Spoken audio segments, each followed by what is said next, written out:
नमस्कार साथियों, आज हम पढ़ने जा रहे हैं Hindi. Hindi UP police constable भर्ती परीक्षा 2024 के लिए बहुत महत्वपूर्ण है। इसमें हम सबसे पहले टॉपिक लेते हैं वर्णमाला। वर्णमाला की परिभाषा क्या है? वर्णों लिपि चिन्हों। लिपि चिन्ह क्यों बोलते हैं इसको? जैसे हिंदी में हमारी लिपि, हिंदी की लिपि क्या है? हमारी देवनागरी, तो इसलिए हम इसे लिपि चिन्ह बोलते हैं। लिपि चिन्हों के व्यवस्थित समूह को वर्णमाला कहते हैं।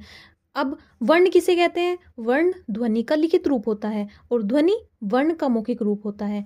वर्ण भाषा की सबसे छोटी इकाई है, ये आप सब जानते हैं।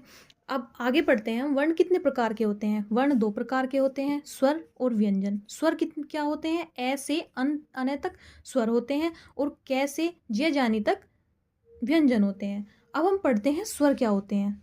स्वर, यदि आपकी परीक्षा में पूछा जाए कि स्वर की संख्या कितनी है, तब आपको 11 बतानी है। यदि आपसे पूछा जाए कि स्वरों की कुल संख्या कितनी है, तब आप बताएंगे 13। अब ये दो कौन से जुड़े? दो जुड़े हमारे अन और अने, इन्हें हम आयोगवाह भी बोलते हैं। अब स्वर की परिभाषा को देखा जाए तो क्या बोला जाएगा? स्वतंत्र रूप से बोले जाने वाले वर्ण को स्वर कहते हैं।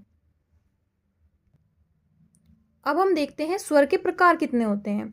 स्वर के प्रकार में अब हम सबसे पहले देखते हैं उच्चारण के आधार पर। जिस तरह हम उच्चारण करते हैं, उच्चारण के आधार पर सिर्फ दो स्वर होते हैं। कौन कौन से? एक होता है ह्रस्व स्वर, दूसरा होता है दीर्घ स्वर।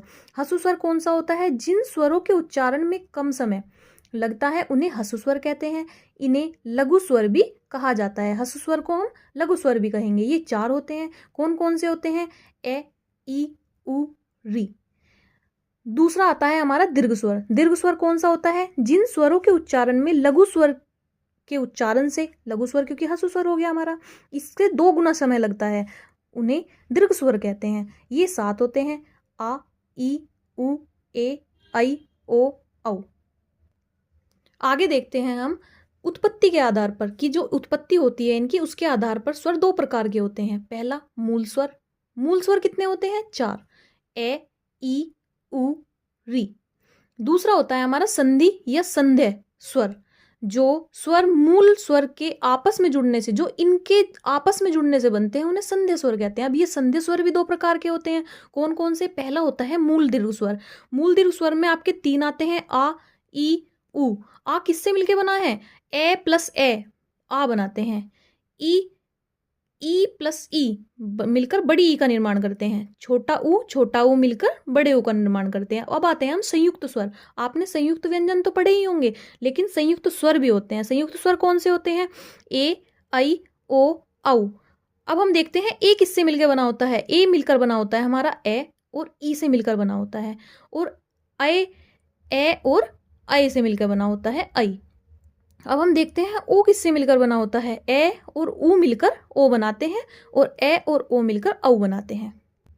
अब हम देखते हैं तीसरा प्रकार आता है जीभ के प्रयोग के आधार पर। जीभ के प्रयोग के आधार पर स्वर कितने प्रकार के होते हैं? 3 प्रकार के। जैसे जीभ के जो अग्र स्वर होता है, आगे से बोले जाने वाला स्वर अग्र स्वर होता है।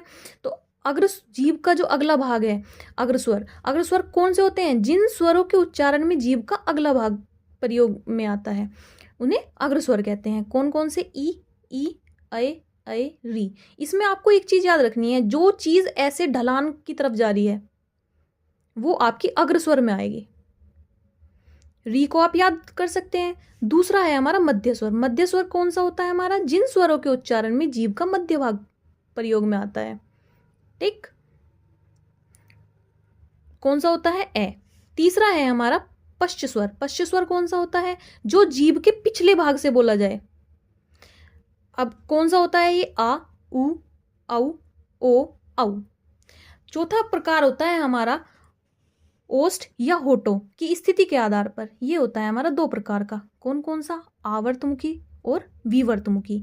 आवर्तमुखी कौन सा होता है? जिन स्वरों के उच्चारण में होठ गोलाकार नहीं होते उन्हें आवर्तमुखी कहते हैं। जैसे ए, आ, ई, उ, ऋषि, ए, ऐ।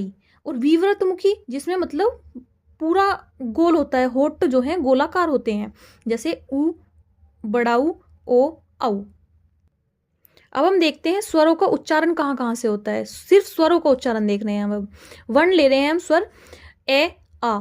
ए, आ का उच्चारण कहाँ से होता है? कंठ से। तो वर्ग कहाँ का हो गया? कंठ्य वर्ग हो गया। अब ई, तालु से बोले जाते हैं तो तालव्य वर्ग हो गया। ऊ ऊ होठों से बोला जाता है तो ओष्ठ्य हो गया। री मूर्धा से बोला जाता है तो मूर्धन्य हो गया। अब हम देखते हैं ए और ऐ, ओ और औ। ये हमने संयुक्त स्वर के अंदर भी पढ़ा था।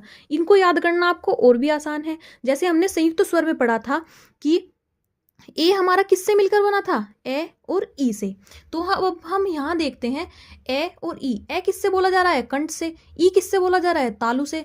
तो कंठ एवं तालु से ये क्या हो गया, कंठ तालव्य। ऐसे ही हमने ओ और औ पढ़ा था। ओ किससे मिलकर बना था हमारा, ए और ऊ से। तो ए और ऊ, कंठ और होठों से। तो कंठ एवं होठ, तो क्या हो गया, कंठ ओष्ठ्य। दोस्तों अगर आपको वीडियो पसंद आई हो, लाइक शेयर जरूर करें और अगली वीडियो व्यंजन की होगी। धन्यवाद।